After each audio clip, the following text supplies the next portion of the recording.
The wind had teeth that night. It bit through the dry air, sweeping across the endless sprawl of grass and dust, whistling against the crooked fences that marked the farthest edge of Cole Harding's ranch. The last light of day was sinking into bruised clouds, leaving streaks of gold and violet that clung desperately to the horizon before the world fell dark. Cole pulled his coat tighter and pushed open the barn door, its hinges groaning in protest. The storm hadn't broken yet, but the smell of rain was heavy, that electric scent that made the horses restless and the cattle uneasy. He had been working since dawn, fixing a broken water line and rounding up strays, and his back screamed for rest. But then he saw it, a faint movement near the far stalls, a shadow that didn't belong. At first, he thought it was one of the dogs. Then a soft cough cut through the stillness. "Human, who's there?" His voice came out rough, like boots scraping gravel. No answer. Just a shuffle, and then silence. Cole grabbed the lantern hanging from the post, struck a match, and lifted it high. The flame flickered weakly, throwing long, trembling shadows across the hay-strewn floor. And then he saw her, crouched near the back wall, wrapped in an old, torn blanket. Her hair was plastered to her face, soaked from the rain that must have caught her out on the plains. Mud streaked her cheeks. Her lips were trembling. "Hey," he barked, taking a step closer.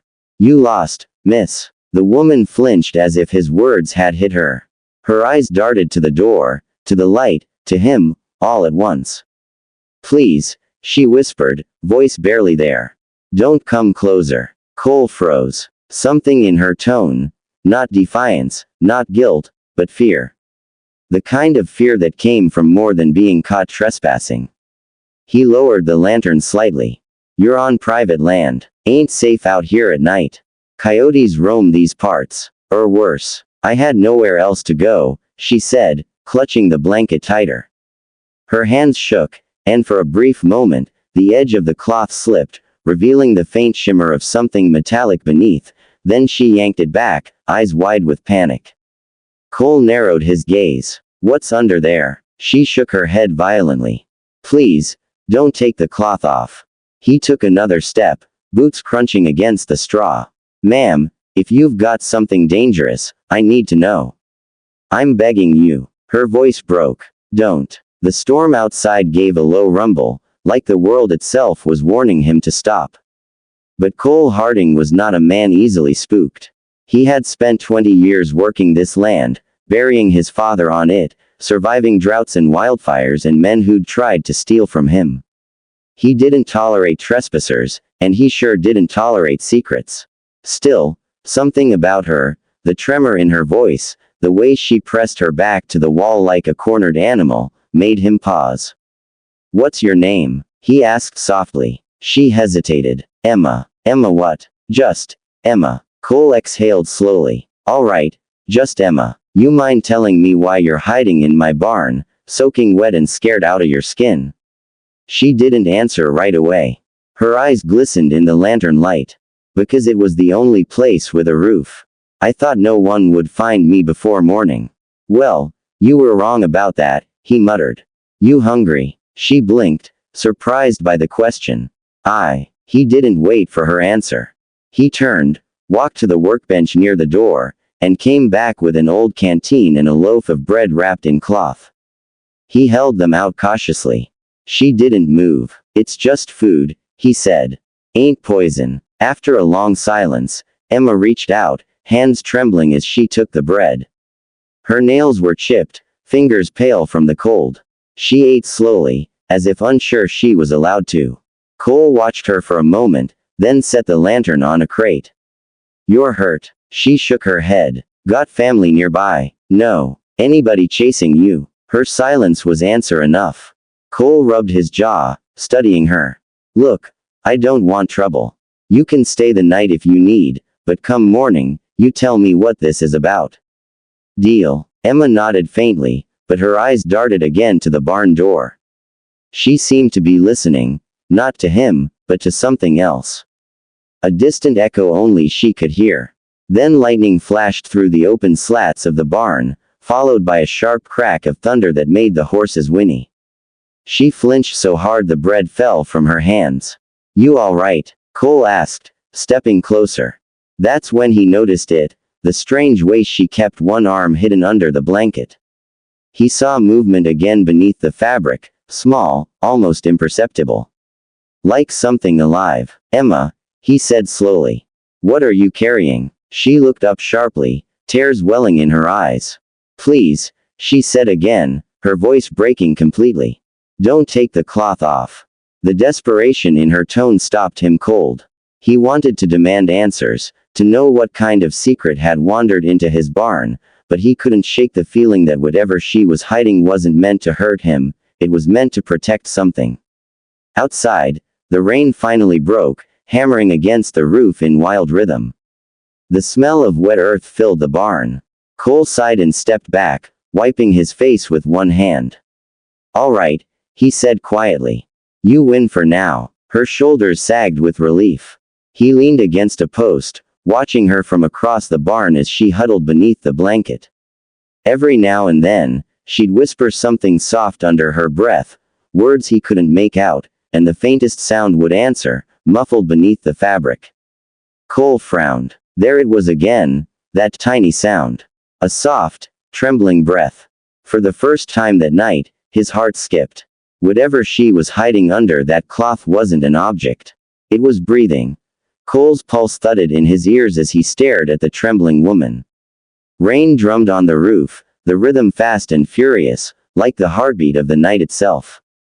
The lantern flame fluttered, casting wild shadows that danced across the walls. Emma still crouched there, clutching the blanket as if her life depended on it. Emma, he said again, lower this time, gentler. Tell me what's under there. Her lip quivered. Please, Cole, you don't understand. He took a step forward, slow and cautious, hands raised like a man approaching a frightened animal. Then help me understand. She backed against the wall, shaking her head. If you see, you'll send us away. I can't let that happen.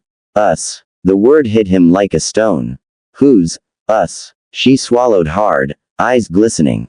The wind howled through the cracks, blowing dust and cold air into the barn. The horses stamped nervously, sensing the tension that thickened the air. Emma, he said softly, but with the firmness of a man used to being obeyed, I'm not asking again. Whatever you've got there, I need to see it. When she didn't move, he reached out, slow but steady, and caught the edge of the blanket. Don't, she cried, voice breaking into a sob. Please, don't take the cloth off.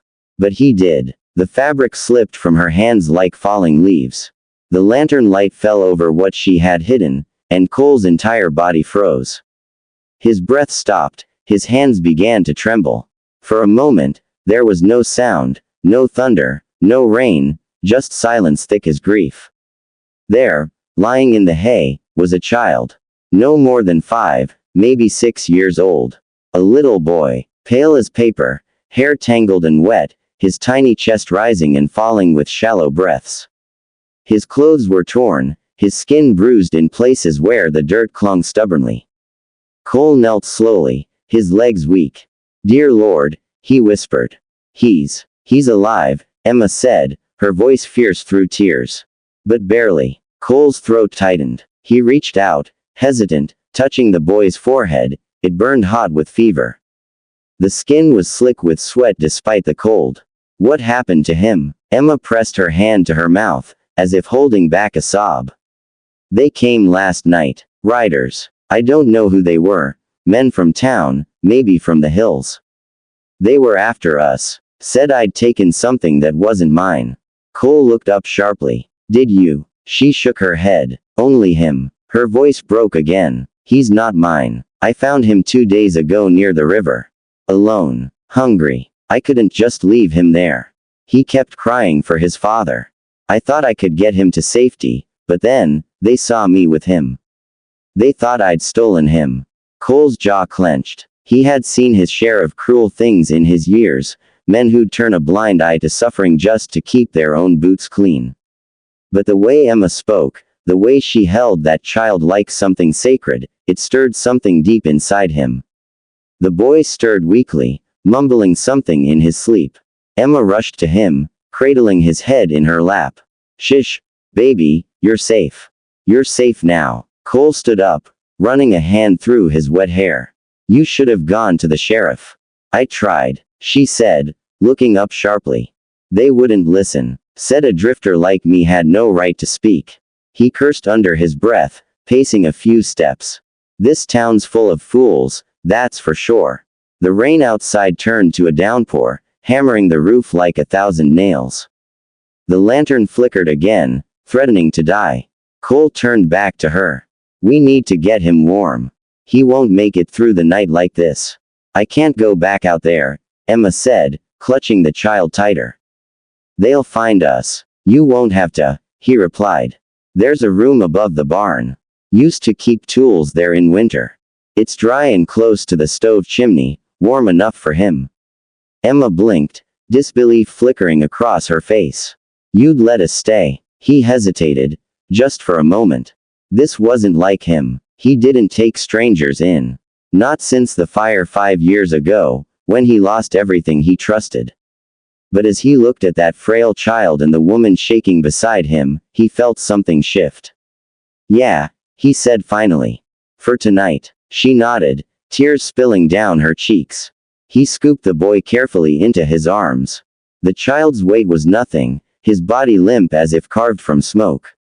Cole's hands shook as he carried him up the narrow steps to the loft. He laid him on a pile of old blankets and covered him with another. Emma followed, clutching the edges of her torn shawl. She knelt beside the boy, whispering soft words that Cole couldn't quite hear, lullabies, maybe. Promises. Cole fetched a kettle, poured water into a tin mug, and handed it to her. He needs something warm. Thank you, she whispered, her eyes wide with exhaustion and gratitude. They sat in silence for a long time, the storm howling outside. The boy's breathing steadied bit by bit, his fever cooling as the night dragged on. Cole leaned against the wall, watching them, the stranger and the child. He thought of his wife, Mary, gone these 7 years. Of the baby they'd lost before she passed. He hadn't spoken of it since, hadn't let anyone close enough to remind him what love or loss felt like. But now, watching Emma stroke the child's hair, something inside him cracked open. You said his names. I don't know, she said softly. He never told me. Just keeps whispering, Papa. Cole swallowed the ache in his throat. Maybe he'll wake by morning. She nodded, looking down at the boy. If he does, I'll take him far away. Somewhere no one will find us.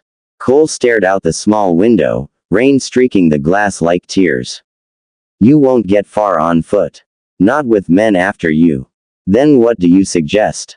He hesitated. You stay. Till he's strong. I'll keep watch. No one's crossing my fence without me knowing. Emma's eyes widened in shock, then softened. Why are you helping us? He didn't answer right away. Instead, he looked at the child again. Because once, I didn't. And I've lived with that ever since. A long silence followed, broken only by the crackle of distant thunder. Emma finally smiled, faint and tired.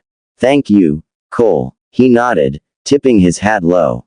Don't thank me yet. As the night deepened, he sat by the window, rifle across his knees, watching the plains for movement. The rain eased into a mist. Down below, the horses quieted, and the wind softened its angry voice. Behind him, Emma hummed softly to the sleeping child, her voice fragile but warm.